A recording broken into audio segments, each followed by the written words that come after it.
Hello friends, आपका स्वागत है हमारी इस नई वीडियो में। और मैं नरेश कुमार एडवोकेट आपका स्वागत करता हूं आपके अपने YouTube channel Naresh Kumar advocate में। तो दोस्तों, आज की वीडियो बहुत ही इंटरेस्टिंग और बहुत ही महत्वपूर्ण होने वाली है। अगर आप एक लॉ स्टूडेंट हैं या फिर आप एक लॉ की पढ़ाई कर रहे हैं या फिर आप कोर्ट या जुडिशरी की तैयारी कर रहे हैं और आप एक लॉ में अपना कैरियर बनाना चाहते हैं, तो ये जो टॉपिक है ये आपके लिए बहुत ही महत्वपूर्ण है और आम लोगों के लिए भी इस चीज की जानकारी होना बहुत जरूरी है। तो दोस्तों, अगर आप हमारे चैनल पर नए हैं और चैनल को अभी तक सब्सक्राइब नहीं किया है तो चैनल को सब्सक्राइब कर लीजिए, बेल आइकन दबाना ना भूलें और इस वीडियो को लास्ट तक जरूर देखें, क्योंकि आपके जो डाउट है वो सारे क्लियर हो जाएंगे। आज एक ऐसा ही वाकया हुआ कोर्ट के अंदर, जिसमें एक स्टेटमेंट रिकॉर्ड होनी थी एक विटनेस की, और पुलिस के द्वारा 161 सीआरपीसी, जो अब बीएनएसएस के अंदर सेक्शन 180 कन्वर्ट कर दिया गया है, तो 161 सीआरपीसी के जो बयान होते हैं, पुलिस जब भी चार्जशीट फाइल करती है उसके अंदर सारे विटनेसेस के जो बयान होते हैं वो सारे रिकॉर्ड किए जाते हैं और वो बयान चार्जशीट के साथ कोर्ट के अंदर पेश की जाती है। और उसके बाद जब विटनेस को कोर्ट के अंदर बुलाया जाता है, सम्मन देकर कोर्ट में अगर आते हैं तो वहां पर उनकी स्टेटमेंट रिकॉर्ड होती है। तो ऐसा ही एक वाकया हुआ, एक केस जो था, जब उस केस का नाम है स्टेट वर्सेस प्रेम शंकर। तो उसमें एक विटनेस था, तो विटनेस को कोर्ट के अंदर आया, लेकिन जब कोर्ट फाइल को चेक किया गया तो कोर्ट फाइल के अंदर जो है, जो उसके जो 161 सीआरपीसी के जो बयान थे वो कोर्ट फाइल में थे ही नहीं। यानी कि पुलिस के द्वारा 161 सीआरपीसी के बयान उसके नहीं लिए गए और जब वो कोर्ट में आया बयान देने के लिए, तो अब वो जो पब्लिक प्रोसिक्यूटर होता है, यानी कि जो सरकारी वकील, जिसको आप या हम सब सरकारी वकील बोलते हैं, उन्होंने जब कोर्ट फाइल को चेक किया तो उसके अंदर 161 सीआरपीसी के उसके बयान थे ही नहीं। तो ऐसी सिचुएशन में बड़ी असमंजस में हो गए कि भाई अब क्या कर सकते हैं।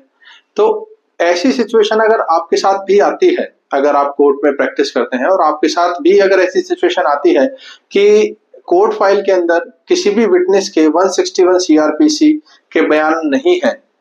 और विटनेस जो है वो कोर्ट के अंदर बयान देने के लिए आया है, तो ऐसी सिचुएशन में क्या उसके बयान रिकॉर्ड किए जा सकते हैं? तो जब ये क्वेश्चन सामने आया तो इसके अब हमको दो ऑप्शन प्राप्त हुए।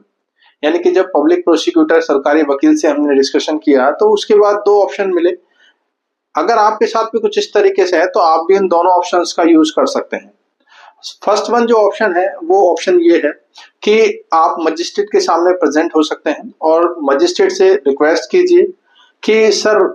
इस विटनेस है जो चार्जशीट के अंदर ये विटनेस है और विटनेस गवाही देने के लिए आया है, लेकिन 161 सीआरपीसी के इसके रिकॉर्ड नहीं है, बयान रिकॉर्डेड नहीं है। तो जो मजिस्ट्रेट साहब हैं वो पुलिस को डायरेक्शन देंगे और उस व्यक्ति जो विटनेस के तौर पर आया था उसके 161 सीआरपीसी के बयान रिकॉर्ड किए जाएंगे और उसके बाद उसको कोर्ट फाइल में लगाया जाएगा। देन उसके बाद जो कोर्ट के अंदर उसकी गवाही हो पाएगी। और इसके बाद जो सेकंड ऑप्शन आता है वो इस तरीके से आता है कि अगर कोई भी विटनेस कोर्ट के अंदर आता है और उसकी गवाही अगर करानी है तो दोनों ही, यानी कि कंप्लेंट साइड से भी और एक्यूज साइड के दोनों जो एडवोकेट्स होते हैं वो पीपी यानी पब्लिक प्रोसिक्यूटर सरकारी वकील से डिस्कशन करने के बाद अगर वो चाहते हैं कि हाँ इनकी गवाही करानी है तो फिर 161 के सीआरपीसी के रिकॉर्डेड जरूरी है। नहीं तो जो उसके जो बयान है वो आप उसको एग्जेम्पशन कर दीजिए,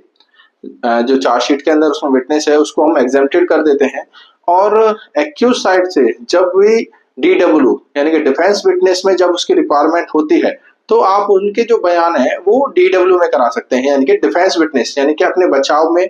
जब एक्यूज्ड को ऑप्शन मिलता है कि भाई वो अपने द्वारा जो विटनेस होते हैं उनको पेश करना होता है, तो वहां पर आप उनके बयान करा सकते हैं अगर आपको ये लगता है कि भाई हाँ ये मेरे फेवर में बयान दे सकता है। तो इस तरीके से आपके पास दो ऑप्शन होते हैं। फर्स्ट वन, अगर आपको चार्जशीट के अकॉर्डिंग उसके बयान कराने हैं तो आप मजिस्ट्रेट के सामने पेश होकर और वहां पर आप मजिस्ट्रेट से कह सकते हैं और पुलिस के द्वारा 161 के बयान रिकॉर्ड करा सकते हैं। नहीं तो आप उसी विटनेस को, अगर आपको लगता है कि ये बहुत ही जरूरी विटनेस है जो आपके केस में काफी महत्वपूर्ण रोल अदा करता है, तो आप उसको डिफेंस के तौर पर भी आप उनकी स्टेटमेंट रिकॉर्ड करा सकते हैं। तो इस वीडियो में आपने देख लिया होगा, अगर ये क्रिटिकल सिचुएशन अगर आपके सामने आती है तो आप किस तरीके से इसको सॉल्व कर सकते हैं। आशा करता हूं आपको समझ आ चुका होगा, और आपको ये वीडियो अगर अच्छी लगी हो और आपके यूजफुल हो, आपकी लाइफ में कुछ वैल्यू एडिशन करती हो, तो इस वीडियो को ज्यादा से ज्यादा लोगों के पास शेयर करें, ताकि लोगों को भी लॉ के बारे में पता चल सके और उनको भी पता चल सके कि कोर्ट की प्रोसीडिंग किस तरीके से की जाती है। तो मिलते हैं अगली वीडियो में। Thank you very much.